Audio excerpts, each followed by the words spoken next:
radio, internet y comunicación satelital. El 3 de Zona 3, 91.5 FM.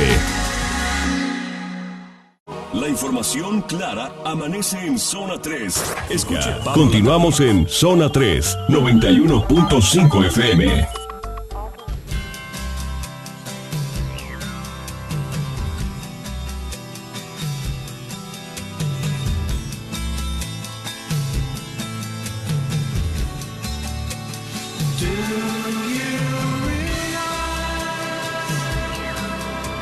Son las 5:23, ya estamos de regreso. Es Fibra Óptica en Zona 3, 91.5 FM. Y les recordamos que tenemos una cuenta en Twitter, que es la de este programa, es @fibraóptica915. Y también nuestra fanpage de Facebook, donde nos puedes encontrar como Fibra Óptica. Hoy precisamente vamos a estar hablando de biotecnología con Antonio Cruz Serrano, director de Curago Biotech. Y nos va a platicar de genoma, proteoma y si nos alcanza el tiempo también hablaremos de microbioma. ¿Cómo estás? Muy bien, buenas tardes, agradeciendo aquí el espacio y el tiempo. Y efectivamente, en los programas pasados habíamos hablado un poco de lo que era el ADN dentro de lo que era una célula y cómo esa célula al integrarse con otras células constituía tejidos y cómo los tejidos constituían órganos y cómo órganos ya en su conjunto y coordinados perfectamente, pues generaban o constituían seres vivos, ¿no? Uh-huh. Entonces, si recordamos rápido, el ADN, que es esta especie como de escalera torcida para que pueda caber bien en el núcleo de la célula, que haciendo la analogía hace 3 programas, si mal no recuerdo, de que si Bill Gates tuviera suficiente dinero como para comprar a dólar cada uno de los nucleótidos o de los escaloncitos que tiene esta, ¿cómo se llama? Esta escalera torcida, pues escasamente le alcanzaría para comprar 2 células, ¿no? Uh-huh. Entonces, una vez que tenemos ya descifrado cómo se acomoda, ¿no? Que es al más puro estilo de un mensaje o de un código, en vez de que sea binario como las computadoras, ahorita es con 4 nucleótidos, ¿no? 4 variables. Las células en la capa externa que se llama membrana son suavecitas y porosas. Uh-huh. Esa suavidad y esa porosidad les permite segregar ciertos fluidos que las comunica, por así decir, con otras células. Y entonces el conjunto de células va haciendo tejidos de piel, tejidos de ojos, cartílagos, tejidos a lo mejor de estómago, riñón, pulmones, algunas proteínas conforman el cerebro.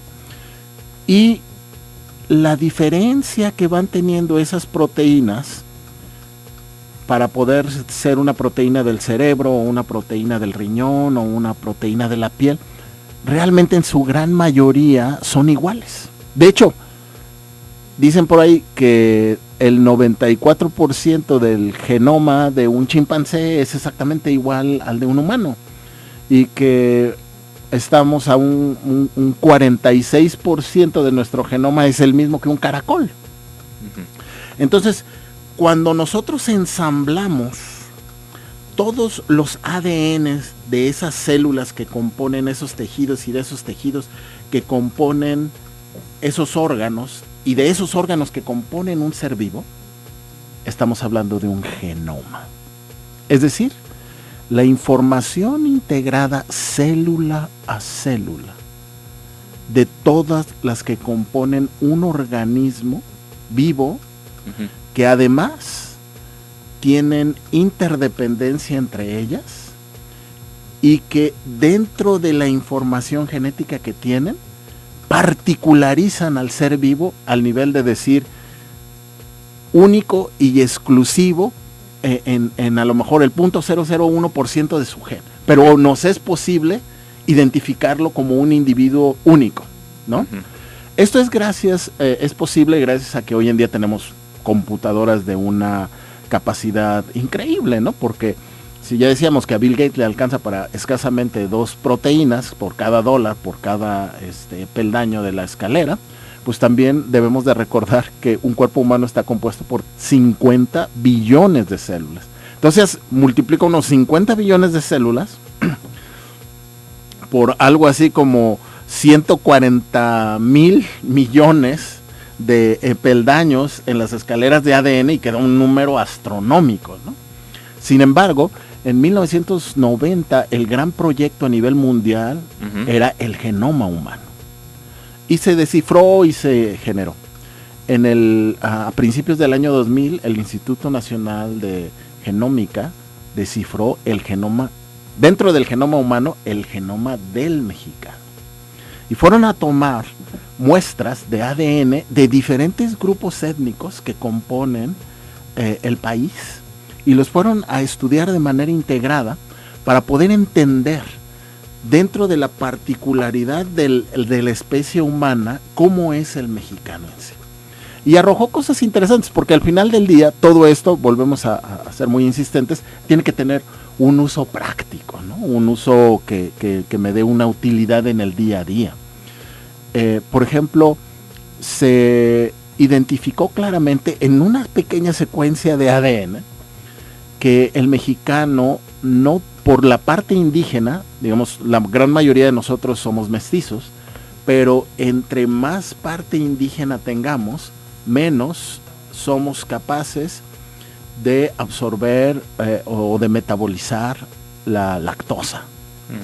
Se vio, por ejemplo, que la proteína que mejor y más rápido convertimos en músculo es una combinación de maíz con frijol, ¿no? O sea, el día que dejamos de tomar maíz con frijol, los mexicanos mestizos renunciamos a una fuente de proteína cuya se llama biodisponibilidad.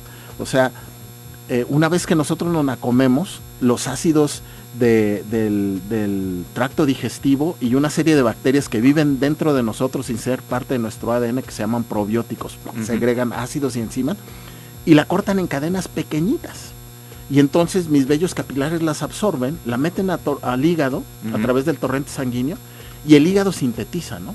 Y el hígado es el que dice, necesitamos hacer una célula de nefrona, entonces, y la manda al riñón. Necesitamos hacer una célula de capa externa de piel porque me caí y me raspé, ¿no? Entonces eso pasa en el hígado y lo manda ya configurada la proteína, la célula, al lugar del cuerpo donde la está necesitando. Entonces, el genoma humano nos sirve para poder tomar ese tipo de decisión. No metabolizamos muy bien la carne de cerdo, no metabolizamos muy bien la carne de res, que son riquísimas, y no quiero decir que no tengan una valía, quiero decir que metabolizamos mejor, entre más indígenas seamos, una proteína combinada de frijol con maíz. Y esa proteína, en los aminoácidos, que son los ladrillitos que construyen las proteínas, está complementada lo suficiente para sustituir carne.